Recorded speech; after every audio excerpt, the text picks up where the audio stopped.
It's Ryan Seacrest here. People always say it's good to unwind, but that's easier said than done. The exception, Chumba Casino. They actually make it easier done than said, or at least the same. Chumba Casino is an online social casino with hundreds of casino-style games like slots and blackjack. Play for fun. Play for free for your chance to redeem some serious prizes. Sign up now and collect your free welcome bonus at ChumbaCasino.com. Sponsored by Chumba Casino. No purchase necessary. VGW Group. Void where prohibited by law. 18 plus terms and conditions apply.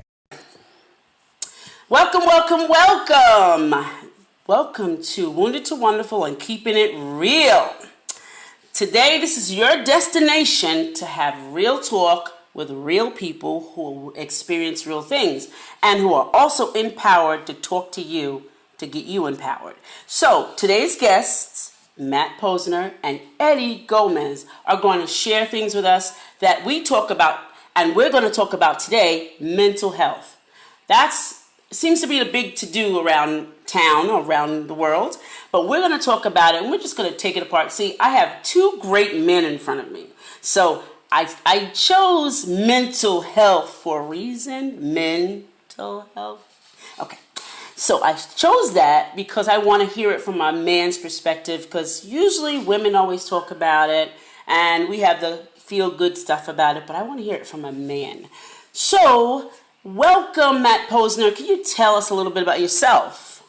Yeah, I'm an English teacher in a high school in New York City, and I've been in city pretty much through a lot of the major stressors. I was here shortly before 9/11, moved in early 2000.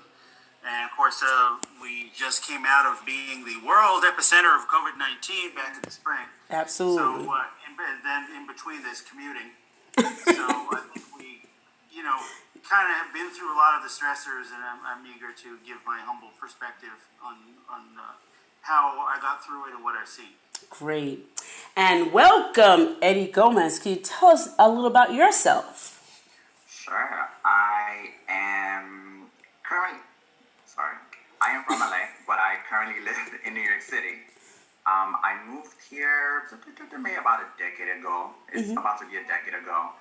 Moved back and forth, joined the circus, creator, writer. So just kind of dip and dab myself a little bit creatively everywhere. And then how Matt was talking, just kind of here to give a humble advice on COVID, because men do suffer, and a lot of men don't talk about it. So definitely a great topic. Absolutely. To talk about. I think that's great to hear. I love to hear men say humble, because that doesn't really come along with testosterone a lot of times. So it's good. That's good. That's good to hear. So what is mental illness? American Psychiatric Association says mental illness is a health condition involving changes in emotions, thinking, or behavior for a combination of things. Mental illness is associated with distress and other problems. That kind of sounds like everybody. And it also is connected to social work and family activities. So it can be a myriad of things. So I think we all kind of had some type of mental illness going on at some point in our lives. Not to the point of a break, but some type of mental illness. Can we talk about what mental illness, what stressors you had? Let's do that first. Let's talk about stressors. Can we talk about that? Oscar, listen to me. Come back. Eddie. Eddie. Can you talk about any stressors that you may have had that kind of fits into that mental illness category that the American Association is talking about? I think in general, just being a human in society has a lot of stress factors. They can range from just overthinking, anxiety, anger. I think I blanked out for a second. Sorry. It's okay. But I feel like just as humans, we all go through it, and just how you were saying, I don't think it specifically pinpoints to just females.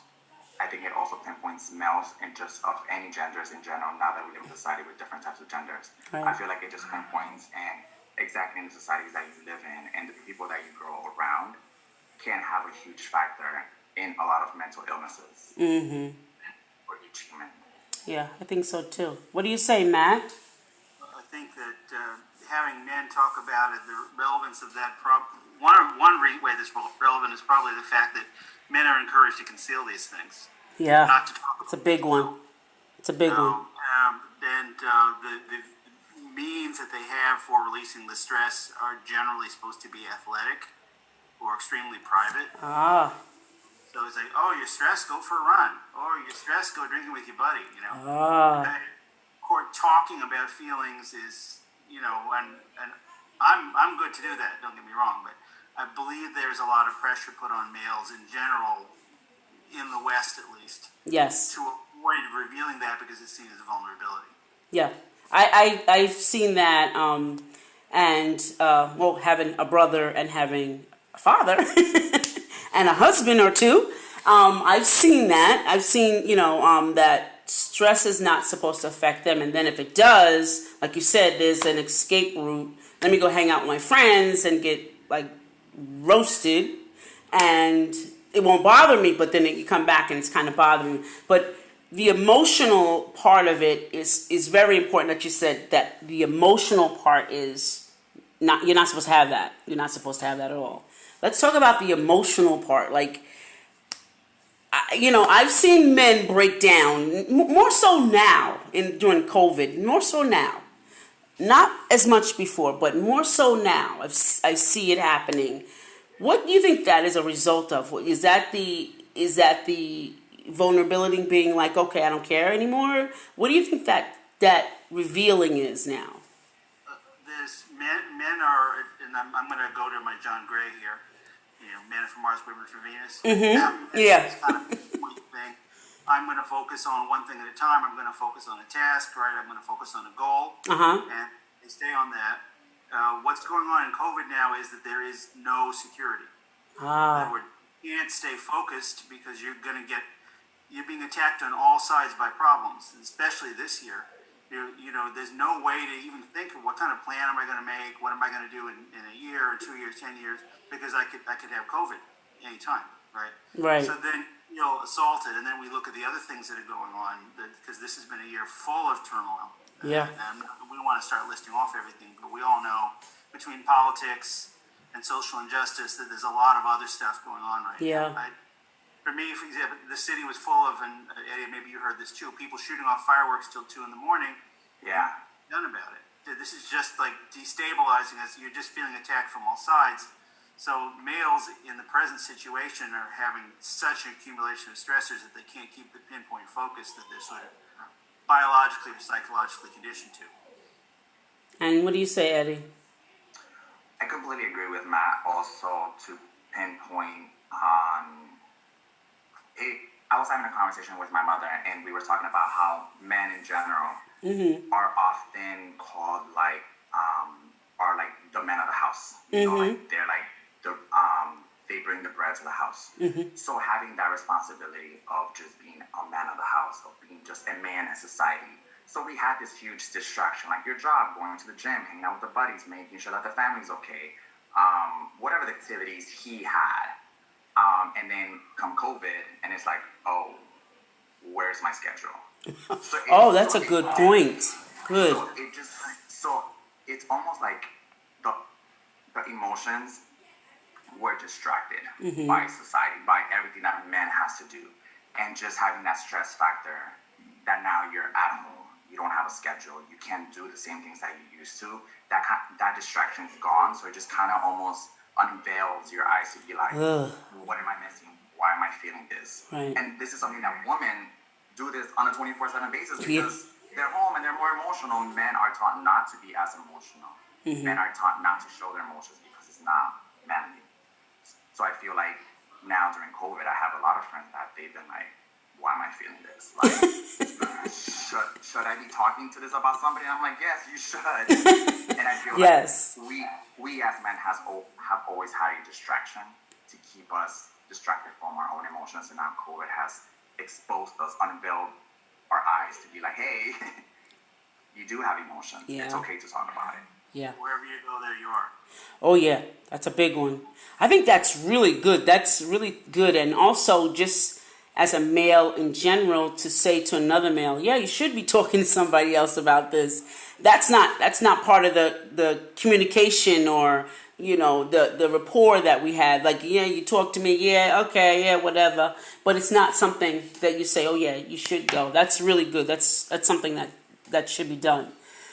In regards to now, we're talking about male and we're talking about the responsibility that society kind of puts on the male role. And it does impede sometimes the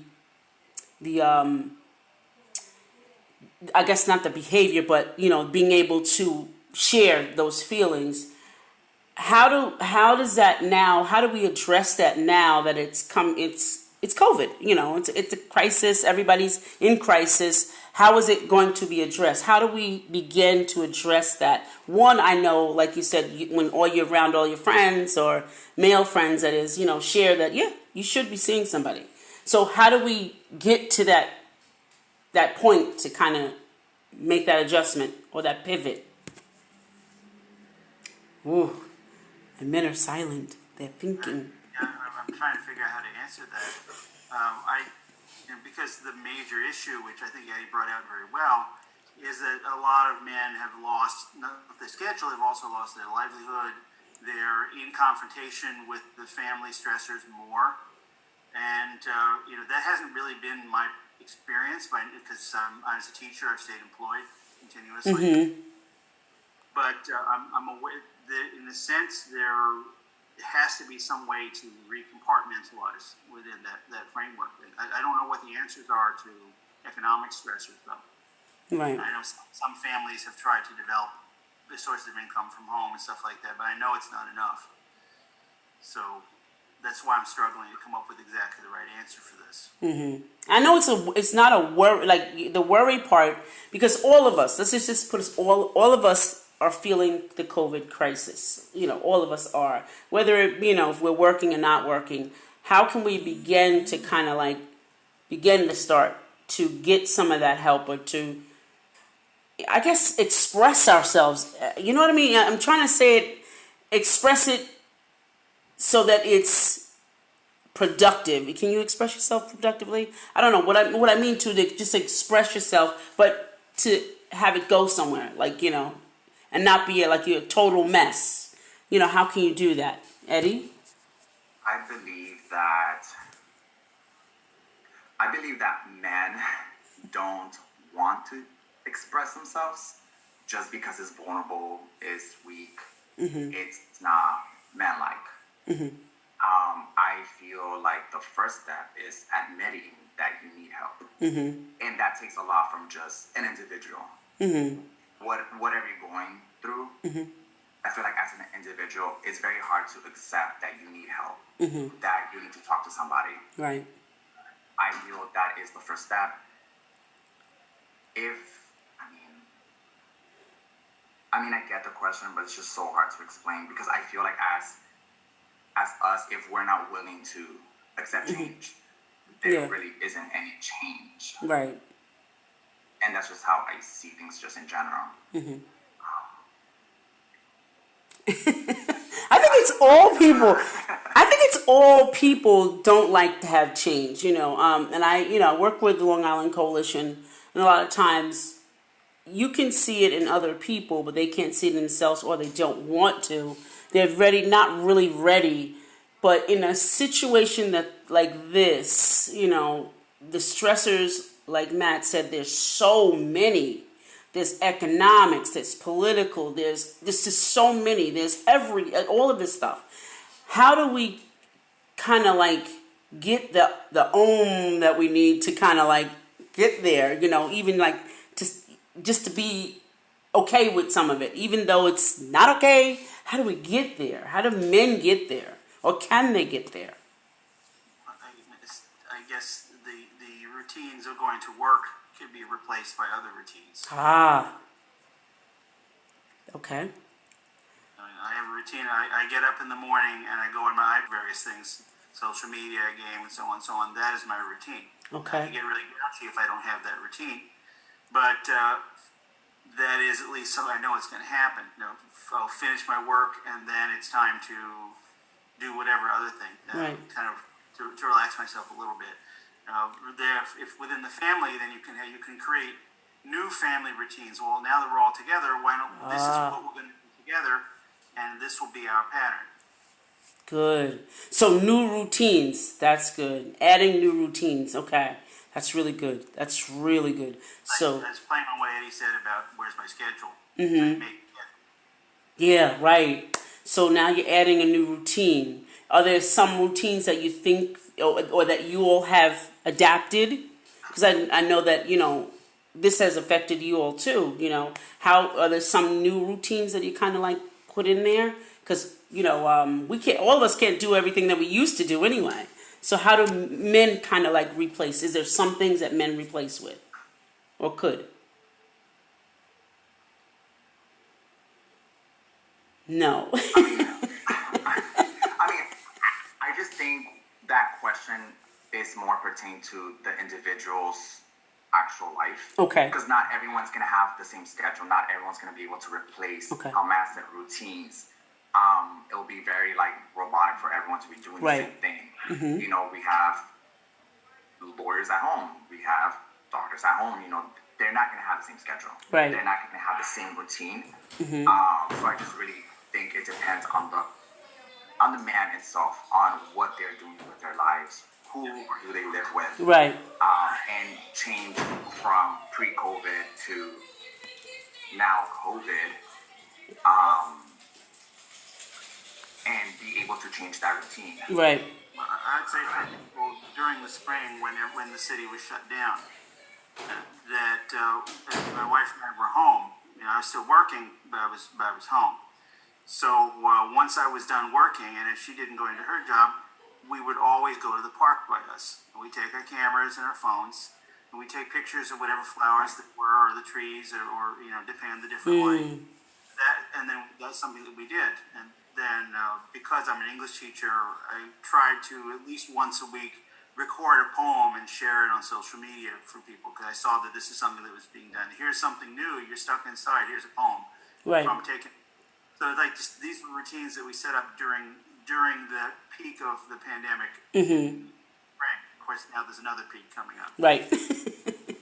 It's ever changing. That was our routine at that time, and that helped us to have some sense that we were doing something day to day that could be counted on. So again, agreeing with you, Eddie, it depends. If they were little kids, it'd probably be a different scenario. Mm-hmm. Because then it would be something that the kids could do also. Right. Okay. And so on. Mm-hmm. Okay. So, what words of advice? We'll do the number 5. 5 words of advice you can give men in general on this subject of trying to be okay with this stressor. Be okay with it. 5 individual words?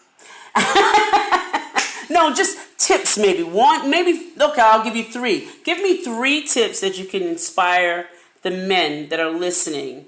3 tips that you can say to them, this is what you can do during this time, or, just something to get them going that they can handle this and they can make the changes.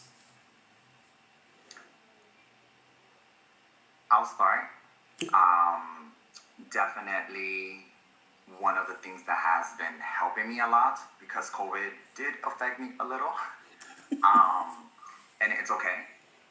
One of the things that I started doing was breathing/meditating. I know a lot of people are not into that, but as simple as me telling my dad, hey, if you feel like a lot is happening, stop, drop everything, sit down, face a wall, whatever makes you comfortable, where you feel like you're in zone with yourself. Mm-hmm. Close your eyes and just breathe. Breathe for 30 seconds. Yeah.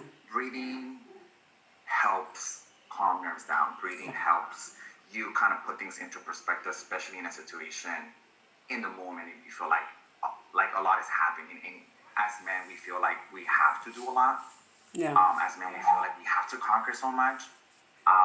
And I don't feel that's the need. Okay. Especially now. Another thing that I would definitely say is try to do something that you're not used to doing. Meaning, I like to read. I'm not a huge reader. And I'm like, you know what? I have all this free time. Let me pick up a book and try to read something. Try to pick up a new skill. Try to pick up a new hobby. That's helped me a lot. I've been reading. I've been painting. Calms my nerves. I zone out. I have my crackers, my wine, and I'm good to go. And then a third one, I think, is just really taking time to even just zone yourself away from I don't want to say zone yourself away from family, but like if you live in a house with family, try to take like 5 minutes away from them. Put yourself in the bedroom, go to the bathroom, take a hot shower, literally just close your eyes and just breathe. Just think things through thoroughly. And if you have to cry in that moment because you're in that alone space, do it. I feel like men are not encouraged. I feel like not enough people tell men that it's okay to cry. Yeah. Like it's okay to let things go. If you have more comfort doing it with your brother, your sister, your wife, or your husband, do it. It does help. Crying, for some reason, it kind of always takes a little weight off of you feeling a certain way. Right. So definitely, even taking those 5 minutes just to kind of like breathe in, put things back into perspective, and just saying that it's gonna be okay. Like things are gonna be okay, even though God knows where we're going, but everything's going to be okay. Yes. So I think taking that time for yourself, even in a busy home, take those 5 minutes. Yeah. They will change. They will help you a lot. Yeah. I believe that too. I don't do any work without meditating. I meditate in the morning. I'm not working. I'm not doing anything. It's that time because it sets the tone for your day. Very good. And Matt, what do you say? Well, I think I want to start with this policy I've had really, I guess, since my late 20s. Think about something only when you can do something about it. It's good. It's good. Any other stuff you're thinking about. So you say, I know it's not going to help me to think about this now. I'll make a plan. This is what I'm going to do. Nice. When the time comes tomorrow that I can deal with it, right? Then I'm going to do this. Now I know what I'm going to do. So now I'm going to think about something else because I'm not stranded. I do have a plan, but there's no point in continuing to focus to just obsess over it. So I'll start there. I've been using that for years. I think another thing, and going with the space that he was talking about also, is that no matter what the demands are, you have to consider your own health, emotional health and physical health, one of those demands, for the reason that if you're completely strung out with stress, you're no good to anybody.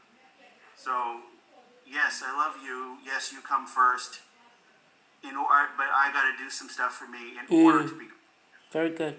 Men may feel like they should just keep stringing themselves, and I'm not against doing that. But you do have to take care of yourself in order to be effective. So I'm gonna put that one out there.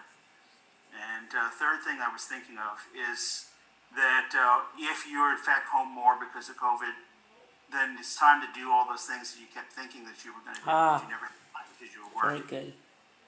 So, like, I wanted to read that book, or I wanted to listen to that album, or I wanted to read that website, or I wanted to fix the broken shelf or whatever it is. So this time does have, I can't fix anything, but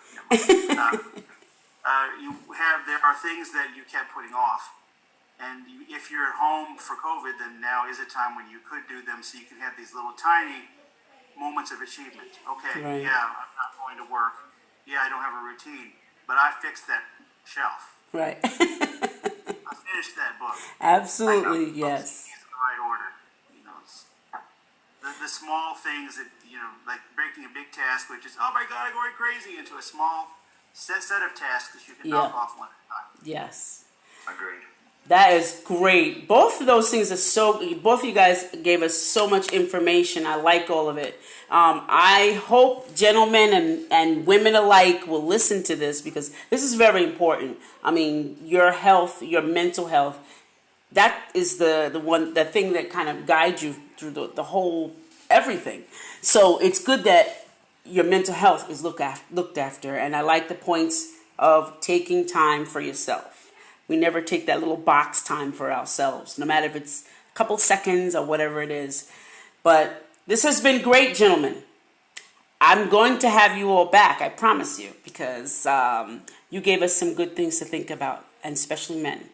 So I want to say thank you for being here with me. Please give me all of your contact information, anything that you want somebody to contact you, send it to me. It'll be in the comments of our YouTube. I want everyone to kind of subscribe to that. Don't forget to subscribe, and also to hang out with us on Anchor. We have seven areas that we are being seen on, and I want you all to just join us, like us, and contact our guests. Thank you so much, Matthew Posner and Eddie Gomez, for being here. This is Edna J. White, and we're all signing out. Thank you so much. Bye. Bye.